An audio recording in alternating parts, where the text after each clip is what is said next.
بدل سے ہے ہم پہ سایہ غوث اعظم کا، ہمیں دونوں جہاں میں ہے سہارا غوث اعظم کا۔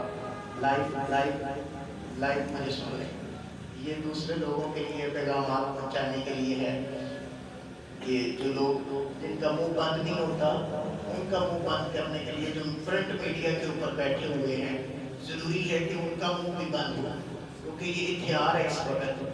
یہ ایک اگر مولوی صاحب کو یہ نہیں آتا تو اس کا مطلب ہے دین کا کام دنیا کے کونے کونے تک نہیں پہنچ سکتا۔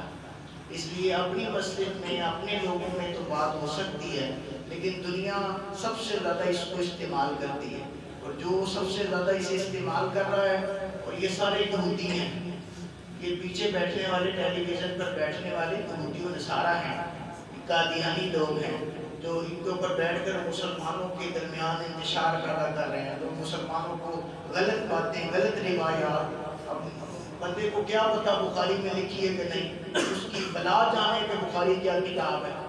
اب کتاب بخاری ہو جس نے پڑھی ہو وہ کہے گا آپ کو کہ مولانا اس کے اندر تو یہ حدیث لکھی نہیں ہے۔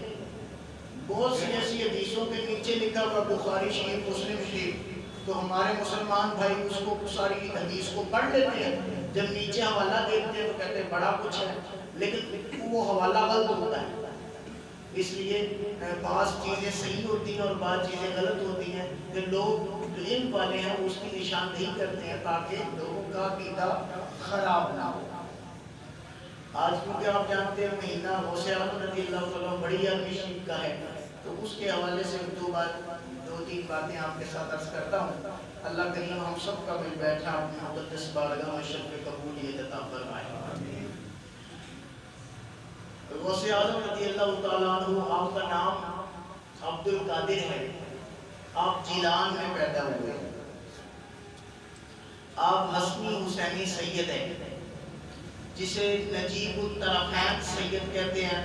باپ بھی سید ہے ماں بھی سید ہے، باپ بھی سید ہے ماں بھی سید ہے، تو جب ماں اور باپ دونوں سید ہوں تو اسے عربی کے اندر نجیب الطرفین سید، دونوں طرف سے سید کہلایا جاتا ہے۔ حضرت غوث اعظم رضی اللہ تعالیٰ عنہ کم از کم 90 برس آپ نے عمر پائی ہے۔ داتا صاحب رحمۃ اللہ تعالیٰ علیہ غوث اعظم کے بارے میں فرماتے ہیں اگر میری حیات میں غوث اعظم زندہ ہوتے تو میں ان کے ہاتھ پہ بیعت کر لیتا۔ اور حضرت شیخ عبد القادر جیلانی فرماتے ہیں اگر میری حیات میں حضرت داتا صاحب گنج بخش فیض عالم ہوتے تو میں ان کے ہاتھ پہ بیعت کر لیتا۔ حضور غوث اعظم رضی اللہ تعالیٰ عنہ 3 برس کی آپ کی عمر ہے تو ماں نے مدرسے میں داخل کروانے کا ارادہ کیا کہ یہ قرآن کی تعلیم حاصل کرے۔ جی ہاں جی، ABC نہیں، قرآن کی تعلیم حاصل کرے۔ باپ تو ہے نہیں تھا، تو مدرسے میں آپ نے بھیجنے کا ارادہ کیا، تو آپ کو آپ کا کوئی رشتہ دار مدرسے میں چھوڑ آیا، تو کلاس لگی ہوئی تھی، دائیں بائیں بچے بیٹھے ہیں، تو استادوں کی بارگاہ میں آئے۔ غوث اعظم جو ماں کے پیٹ سے ولی ہے، خدا کی عزت کی قسم روزہ ہوتا تو غوث اعظم رضی اللہ تعالیٰ عنہ روزے کی حالت کے اندر جب ماں نے روزہ رکھا ہوتا آپ بھی دودھ طلب نہ کرتے، آپ بھی وہ معاملات اس طرح طے نہ پاتے۔ جب غوث اعظم رضی اللہ تعالیٰ نے دنیا میں پیدا ہو گئے، ماں روزے سے ہوتی تو آپ دودھ ہی نوش نہ فرماتے۔ جو مادر ذات ولی ہو، ماں کے پیٹ سے ولی پیدا ہو، وہ 3 برس کی عمر میں قرآن پاک کی تعلیم حاصل کرنے کے لیے مدرسے کے اندر جاتا ہے، قاری کو گھر میں نہیں بلاتا بلکہ استاد کی خدمت میں خود حاضر ہوتا ہے۔ اور غوث اعظم 3 برس کی عمر ہے، ہاتھ باندھے ہوئے، سر ڈھکا ہوا، 2 جزانوں بیٹھ گئے۔ غوث اعظم رضی اللہ تعالیٰ نے سر جھکایا، استاد کی بارگاہ میں، خود بھی ولی ہے، جس استاد کے پاس آئے ہیں وہ بھی ولی ہے، جی خود بھی ولی ہے، جس استاد کی بارگاہ میں آئے ہیں وہ بھی ولی ہے۔ بیٹھ گئے ادب کے ساتھ،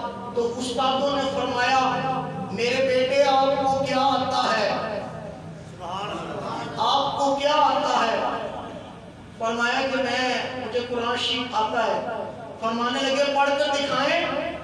غوث اعظم رضی اللہ تعالیٰ عنہ نے بسم اللہ شریف شروع کی، الحمد شریف پڑھی، سورۃ بقرہ شریف پڑھی، اور 14ویں سپارے پر جا کر بریک لگائی ہے۔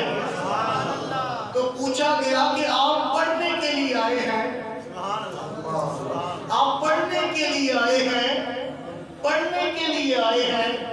تو حضرت غوث اعظم رضی اللہ تعالیٰ عنہ عرض کرتے ہیں کہ جی حضور میں پڑھنے کے لیے آیا ہوں۔ تو فرمایا میرے بیٹے جس کو پہلے سپارے سے لے کر 14 سپارے حفظ وہ پڑھنے کے لیے آیا۔ عرض کیا کہ حضور مجھے اس لیے کہ یاد ہے کہ میری ماں، اب مادر ذات ولی کی پہچان، میری ماں جب صفائی کرتی گھر میں تو وہ روزانہ 14 سپارے صفائی کرتے ہوئے پڑھا کرتی تھی۔ میں نے اپنی ماں کے پیٹ میں 14 سپارے حفظ کروا لی ہے۔ حضرت غوث اعظم رضی اللہ تعالیٰ عنہ فرماتے ہیں اللہ نے مجھے قطبیت کا درجہ عطا فرمایا۔ پوچھا حضور کیسے عطا فرمایا؟ فرمایا درست علم حتی صرت قطبہ، میں نے اتنا علم حاصل کیا۔ حضور علم پہ بولو ہونا ہے، میں نے اتنا علم حاصل کیا، میں نے اتنا علم حاصل کیا کہ اللہ نے مجھے قطبیت کا درجہ عطا فرما دیا۔ آج ہم گھر میں بیٹھ کر کہتے ہیں ہماری دعائیں کیوں نہیں قبول ہوتی؟ آج ہم بے نماز چھوڑ کر کہتے ہیں ہماری دعا کیوں نہیں قبول ہوتی؟ ہم رشوت کھا کر کہتے ہیں ہماری دعاؤں میں اثر نہیں ہے۔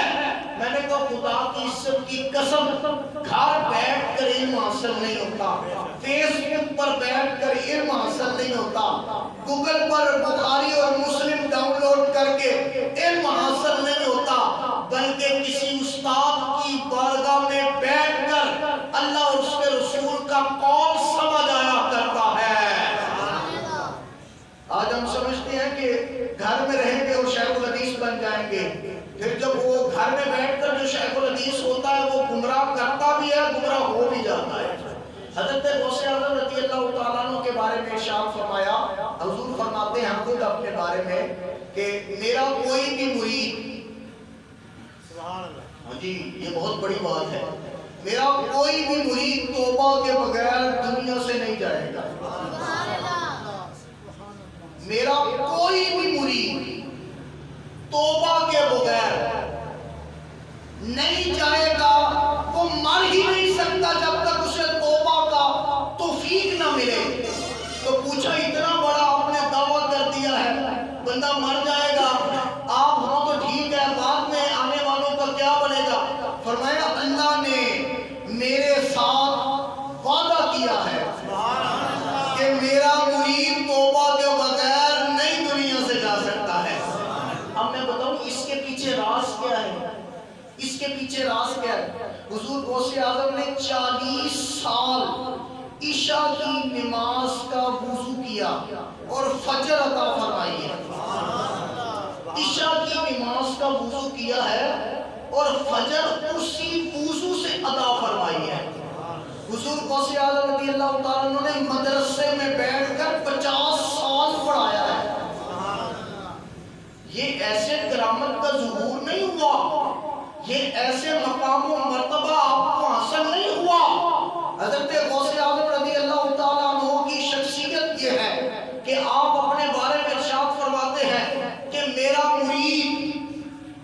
مرید مشرق میں ہو اور میں مغرب میں ہوں اور اس کا صدر کھل جائے، وہ مجھے آواز دے تو میں مغرب سے مشرق تک اس کے صدر کھلنے سے پہلے اس کی مدد فرماؤں گا۔ لیکن حضور یہ کب ہوتا ہے؟ آپ لوگ تو یہ سوال کرتے نا کہ ایسا تو نہیں ہوتا، ہم آواز دیتے ہیں غوث اعظم کو، میں نے کہا وہ سن لیتے ہیں، وہ سن لیتے ہیں، وہ مدد بھی فرماتے ہیں۔ اب ہوتا پتہ کیا ہے؟ حضرت بابا فرید الدین گنج شکر مسعود علیہ رحمہ کے پاس ایک شخص حاضر ہوا، عرض کیا کہ حضور میری بیٹی کی شادی ہے تو آپ مجھے کچھ عطا فرمائیں۔ تو آپ نے فرمایا کہ اپنے غلام سے کہا کہ میں جاؤ بیت المال میں دیکھو، لنگر خانے میں دیکھو کچھ ہے۔ تو اس نے جا کر کہا کہ حضور میں نے دیکھا ہے کچھ نہیں ہے۔ تو آپ فرمانے لگے نبی سامنے سے پتھر لے کر آؤ. وہ سامنے سے پتھر لے کر آپ نے بسم اللہ الرحمن الرحیم پڑھ کر پھونک ماری, سونے کا بن گیا. فرمایا جاؤ اس کو لے جاؤ. اس نے بیچا, شادی کر لی, اور بچی کی جب شادی ہوگی نا چند دنوں کے بعد وہ پیسے ختم ہو گئے جی, ختم ہو گئے. گھر میں بیٹھ کر تو نہیں نا ولی بنتا, محنت کر کے بنتا ہے. تو اس نے کہا اپنی بیوی کو کہا, اپنے بچوں کو, آج میں تو چاہتا نہ وہ کھاؤں. پر میں اٹ لیا, وہ اینٹ کا ٹکڑا لے کر آئی بیوی, سامنے رکھا. جب وہ سامنے رکھا نا, انہوں کو ہم دیکھنا سونا بنے گا. میں جتنی چیز سیکھ کے آیا تو سونا بنے گا. اس نے بسم اللہ الرحمن الرحیم پڑھی, پھونک ماری, اینٹ کی اینٹ, اینٹ کی اینٹ.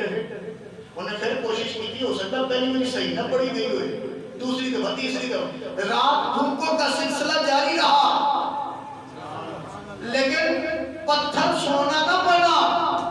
تو صبح فجر کی نماز سے پہلے وہ حضرت بابا صاحب کے پاس پہنچ گیا, کہا حضور آپ کے پاس آیا تھا تو آپ نے بسم اللہ الرحمن الرحیم پڑھ کر پھونک ماری تو پتھر سونا بن گیا. میں رات سے یہ کام کر رہا ہوں, پتھر سونا نہیں بن رہا. تو مسکرا کر فرمانے لگے, قرآن میں شک نہیں, تیرے پڑھنے میں بھی شک نہیں, لیکن سونا بننے کے لیے فرید کی زبان بھی چاہیے. انہوں نے کہا جی آپ کی زبان میں اور میری زبان میں کیا فرق ہے؟ مسکرا کر فرمانے لگے, تیری زبان جھوٹ بولتی ہے, فرید کی زبان نے کبھی جھوٹ نہیں بولا. جی ایک ولی کی محنت کے پیچھے, ایک ولی کی کرامت کے پیچھے پوری ایک داستان ہے, ایک پوری منزل کاٹی ہوئی ہے. حضرت دادا صاحب گنج بخش فیض عالم رضی اللہ تعالیٰ عنہ فرماتے ہیں کہ میں نے کافی عرصہ عبادت کی, لیکن مجھے وہ عبادت کر کے مقام حاصل نہ ہو سکا. تو میں نے سفر شروع کر دیا. میں لاہور شریف کی طرف سفر کر رہا تھا, تو رستے میں مجھے ایک پڑاؤ کرنا پڑا کہ رات مجھے ٹھہرنی پڑی. تو میں ایک جگہ رات ٹھہر گیا. جب میں وہاں پہنچا نا, رات ٹھہرنے لگا, تو چند منٹوں کے بعد کچھ وہاں پر صوفی بندے بیٹھے ہوئے تھے. انہوں نے خربوزے کھانا شروع کر دیا. جب وہ خربوزے کھا رہے تھے, چھین کے میری طرف پھینک دیتے اور وہ کھائی جاتے. ساری رات وہ کھاتے رہے اور میں برداشت کرتا رہا. جب صبح میں نے مصلی اٹھایا, آگے چلنے لگا, تو عالم غیب سے آواز آئی, اے بندہ خدا, جو تو نے عبادت کی ایک طرف, جو آج رات کا سفر کیا ہے, جو تجھے منزل نہیں مل رہی تھی, میں نے وہ تجھے عطا فرما دی ہے. آج تو ہم ایک بات کریں تو گریبان پکڑ لیتے ہیں. لقمان حکیم کی آخری بات آپ کو سنا کر بات ختم کرنے لگا ہوں. حضرت لقمان بہت بڑا حکیم, اتنا بڑا حکیم کہ اگر کسی بیماری کا علاج پتہ نہ چلتا تو وہ بوٹی یا وہ پھل خود آ کر کہتا کہ حضور میرے اندر اللہ نے یہ شفا یابیوں, بیماریوں کی شفا یابیوں کے لیے یہ بیماری سے میں شفا دیتا ہوں. بوٹیاں بولتی, آپ کے سامنے آ کر جانور بولتے. یہ حکمت وہیں سے وسعت پائی ہے. فرماتے جس کے گھر میں کام کرتا تھا, بادشاہ تھا وہ, تو میں دانا تھا, سمجھدار تھا, حکیم تھا, تو بادشاہ مجھ سے بڑی محبت کرتا تھا. لیکن ہوا یہ کہ بادشاہ تو بڑی محبت کرتا تھا, لیکن کچھ لوگ حاسد ہو گئے, میرے دشمن ہو گئے. تو ایک مرتبہ بادشاہ نے کہا, دیکھیے گا ولی کی کیا طاقت ہوتی ہے, اس کی دنائی کیسی ہوتی ہے, یہ مقام کیسے ملتا ہے. لقمان حکیم کہتے ہیں کہ وہ میرے ساتھ مناظرہ کرنے کے لیے کوشش کرتے کہ مجھے زیر کر دیں. تو بادشاہ نے ایک دفعہ کہا کہ میں نے یہ پھل ہے, درخت ہیں, باغات ہیں, یہاں چلے جاؤ اور یہاں سے کچھ پھل توڑ کر لاؤ. تو وہ جو حاسد تھے وہ بھی تھے, میں بھی تھا. اب وہ گئے نا وہاں پر, تو شرارت کے لیے انہوں نے پھل توڑ کر کھائے, اچھے تھے کھا لیے, جو برے تھے پھینک دیے. اب وہ کافی نقصان ہو گیا. تو لقمان حکیم کہتے ہیں جب بادشاہ کے پاس پہنچے نا, میں نے کھایا کچھ نہ, اور وہ جتنے تھے نا پھل وہ میں اپنی ٹوکری میں جمع کرتا رہا، وہ اجارتے رہے باغ کو۔ جب واپس آئے نا تو بادشاہ نے پوچھا بھئی کیا لائے ہو؟ انہوں نے کہا بادشاہ سلامت، یہ جو آپ کا باغ ختم ہوا ہے نا، باغ جتنا نقصان ہوا ہے یہ ہم نے نہیں کیا، اس نے کیا ہے۔ تو لقمان حکیم کہتا ہے کہ جب میں نے یہ دیکھا نا کہ انہوں نے تو میرے ساتھ داؤ کھیلا ہے، شرارت کی ہے، تو بادشاہ نے کہا کہ بتائیے مولانا آپ کیا کرنا ہے، آپ کو سزا ملے گی۔ فرمانے لگے حضور میں نے نہیں کیا، یہ ان لوگوں نے کیا، یہ حاسد ہیں، یہ مجھے نقصان پہنچانا چاہتے ہیں۔ تو بادشاہ کہتا ہے اتنے لوگ اس طرف آپ اکیلے، اگر آپ کے پاس دلیل نہیں ہے، ثبوت نہیں ہے، تو آپ تو قابل گرفت ہے۔ تو کہا حضور پھر اس طرح کی، اب سنیے گا ذرا میری بات، حکمت کی بات سنیے گا۔ لقمان حکیم کہتے ہیں حضور میں ایک شربت بنا کے دیتا ہوں، ترکیب شربت بنا کے دیتا ہوں، وہ آپ سب کو پلا دینا اور پھر ان کو کہنا دوڑ لگائیں تو حق واضح ہو جائے گا۔ فرمایا ٹھیک ہے، گھر گئے شربت تیار کیا، سب کو پلا دیا۔ بادشاہ نے کہا بھاگو۔ اب وہ جب 4 قدم اٹھائے نا تو سیب بھی نکل رہا ہے، امرود بھی نکل رہا ہے، سیب بھی نکل رہا ہے، امرود بھی نکل رہا ہے، پھل نکل رہے ہیں۔ تو لقمان حکیم جب واپس آئے نا تو بادشاہ نے کہا جو کھایا تھا وہ نکل گیا، جو کھایا تھا وہ سارا نکل گیا۔ تو چوروں کا پتہ لگ گیا، حق کا بھی پتہ لگ گیا۔ تو بادشاہ نے یہ پوچھا لقمان حکیم سے، اب سنیے گا، لقمان حکیم سے پوچھا حضور آپ نے یہ کیسے اکیلے ہو کر آپ نے علاج کیسے کیا ہے؟ تو عرض کرنے لگے بادشاہ سلامت، اگر بندے نے اندر چوری کا مال رکھا ہو، اگر حرام کاری رکھی ہو، اگر اندر اس کے ملامت ہو جائے، اگر اس نے ایمانداری سے اپنے بچوں کی تربیت نہ کی ہو، تو کل کو ہوتا یہ ہے کہ اولاد بھی گندی نکل آتی ہے۔ جھوٹ بول بول کر قسم اٹھا کر تو میں نے پیسہ کمایا ہوتا ہے، وہ میری زندگی تو آرام سے گزرتی ہے، لیکن خدا کی قسم بچوں میں وہ نکالی جایا کرتی ہے۔ اس لیے اللہ کا ولی، آخری بات اور بات ختم، اللہ کا ولی جھوٹ نہیں بولتا، پھر یہ مقام ملتا ہے۔ اللہ کا ولی روزہ نہیں چھوڑتا، اللہ کا ولی نماز نہیں چھوڑتا۔ اور یہ آپ اور میں کیسے بھول گئے کہ غوث اعظم نے فرمایا تھا جو بندہ نماز نہ پڑھتا ہو اسے تم اپنا قرض نہ دینا۔ پوچھا حضور کیوں نہ دینا؟ فرمایا جو اللہ کا قرض نہیں چکا سکتا بندہ خدا وہ تیرا کیسے قرض چکائے گا؟ یہ جو میں نے بات لقمان حکیم کی آپ کے سامنے رکھی ہے، یہ درس دیتی ہے کہ ہم نے جو کھایا وہ نکلنا ہے، ہم نے جو کھایا، جو ہم نے کرتوت کیے ہیں نا وہ ایک دفعہ نکلنا ہے، اور جو آج ہم نے بونا ہے کل قیامت کے دن وہ نکل جانا ہے۔ اس لیے جو ہماری مسجد ہے یہ یاد رکھیے گا کہ اسی جگہ پر ہے، یہ ہماری مسجد اسی جگہ پر ہم اسے جو ہے نا بہت تعمیر کرنے کی سوچ رہے ہیں اور انشاءاللہ ایسا کریں گے۔ یہ مسجد وہی رہے گی، جو حضرات پیچھے کھڑے ہیں وہ ہم نے یہ سامنے جگہ بنائی ہوئی ہے، آپ وہاں پر تشریف لے جائیں۔ اللہ کریم آپ اور میری عبادت کو